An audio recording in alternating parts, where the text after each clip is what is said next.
Screening and prevention for women at high risk of breast cancer. So there is no formal definition of what constitutes high risk for developing breast cancer. Women with following are generally classified as high risk: those who carry mutation in BRCA1 and BRCA2, and who have a mutation in other high penetrance genes such as PALB2 and CHEK2, or who have a family history consistent with the genetically transmitted breast cancer. Those who have received mental irradiation and usually the treatment for lymphoma with LCS or atypical hyperplasia. Hormonal factors have a relatively small effect on risk for any individual woman and usually do not warrant more intensive screening prophylaxis.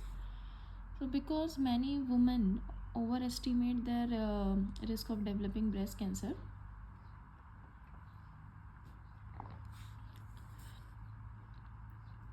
providing an accurate assessment of breast cancer risk will often allay anxiety and facilitate management decision. It can be helpful to provide women who are concerned about their breast cancer risk with a numeric risk estimate. It is important to note that all of the available risk calculation model have inherited limitations. The Gale et al. Model, which calculated a woman's risk of developing breast cancer based on age at menarche, age at first live birth, then number of previous breast biopsies, and presence or absence of atypical hyperplasia, and number of first degree female relatives with breast cancer, has been used in NSABP breast cancer prevention trial.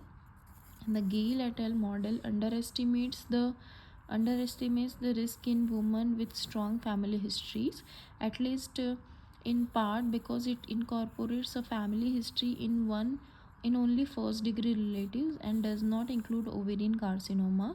The Gale model also has been shown to underestimate the risk in women with atypical hyperplasia, and the Claus et al. Model takes into account both first and second degree relatives, although it does not include other risk factors, and thus it may be more useful for women at risk on the family history.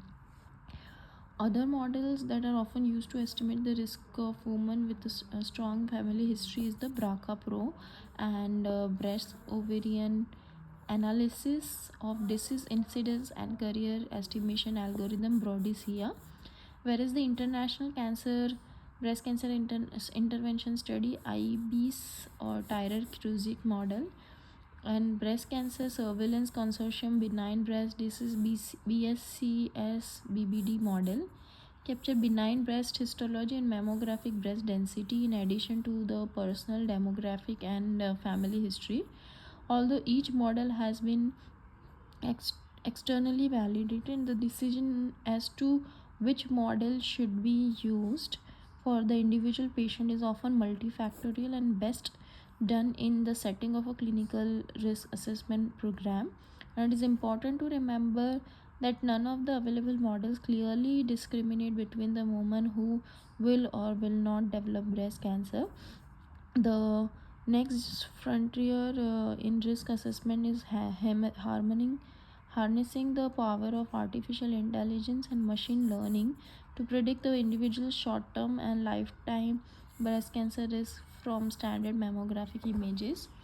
And the management strategies available for high-risk women include intensive surveillance, chemo prevention, prophylactic surgery, surveillance consisting of monthly breast self-examination, annual screening, mammogram, clinical breast examination once or twice yearly, did not clearly result in early detection in high-risk women. In the placebo arm of NSABP P1 prevention trial, in which 29% of the women who developed breast cancer had axillary lymph node mets at diagnosis, and the utility of screening mammography is reduced in women at high risk for cancer due to higher rate of interval change cancer diagnosis in high risk women. Screening with MRI of women at a high increased risk has demonstrated reduction in the node positive disease at the time of diagnosis. MRI, because of the cancer detected by MRI are smaller and are less likely to be associated with a positive node, it is likely that there is a better prognosis and opportunity for less morbid treatment options. So screening MRI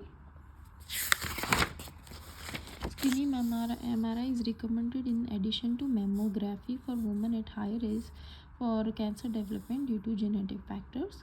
Prior thoracic radiation, lifetime risk of 20% or greater based on calculation including family history, but not for women at average risk less than 15% lifetime risk of breast cancer development. And among women with intermediate risk such as prior history of breast cancer or high risk lesions such as LCIS and atypical hyperplasia, the evidence is insufficient to recommend for the against MRI screening. A more recent single institution 776 women with LCIS participating in high risk surveillance failed to demonstrate the increased cancer detection rate or earlier stage and diagnosis among 455 women screened with mammography plus MRI as compared to 321 screened with conventional mammography imaging. Breast cancer risk reduction options include tamoxifen in premenopausal women aged 35 years or older at increased risk for breast cancer development. Tamoxifen, raloxifene aromatase inhibitor for high risk postmenopausal women, and histories of deep vein thrombosis, stroke, pulmonary embolism, transient ischemic attacks that are considered contraindicated to use of tamoxifen or raloxifene. And despite the proven efficacy, use of anti-estrogens such as chemoprevention remains limited because of the side effects and the small absolute difference in outcome. Prophylactic surgery in the form of bilateral mastectomy, bilateral salpingo-oophorectomy is another option for breast cancer risk reduction, typically considered for those with highest level of risk related to hereditary predisposition to breast cancer. Bilateral prophylactic mastectomy yields 90 to 95% of the reduction in the breast cancer and 81 to 100% reduction in the breast cancer mortality. Studies specifically done among BRCA mutation cancers demonstrate similar levels of risk reduction. Prophylactic bilateral salpingo-oophorectomy is alternative to risk reduction strategies in premenopausal women at risk due to BRCA mutations and has added benefit of reducing the risk of ovarian carcinoma. In a prospective study, benefit of prophylactic salpingo-oophorectomy in 170 BRCA mutation carriers, Koff et al. Observed the hazard ratio for breast cancer was reduced to 0.32 and 0.25 for gynae cancer, and at a mean follow-up of 24 months. And meta-analysis of risk reduction estimates associated with the risk-reducing salpingo-oophorectomy in BRCA1-2 mutation carriers statistically significant reduction in breast cancer with similar risk reduction in BRCA1 BRCA2 mutation carriers and in the risk of BRCA1 BRCA2 associated ovarian and fallopian tube cancer was observed. So this is American Cancer Society guidelines for MRI screening. Annual MRI recommended is based on BRCA mutation, untested first degree relative of BRCA carriers.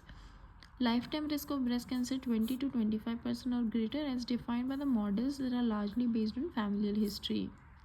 Annual MRI recommended based on expert opinion when the radiation to the chest of 10 between age 10 to 30 years, Lee-Fraumeni and first degree relative, Cowden and Bunyan-Ruvalcaba Riley syndrome and first degree relative. Insufficient to recommend MRI or against MRI is lifetime risk 15 to 20% as defined by models, lobular carcinoma in situ, atypical hyperplasia, extremely dense breast on mammo, personal history of breast cancer including ductal carcinoma in situ.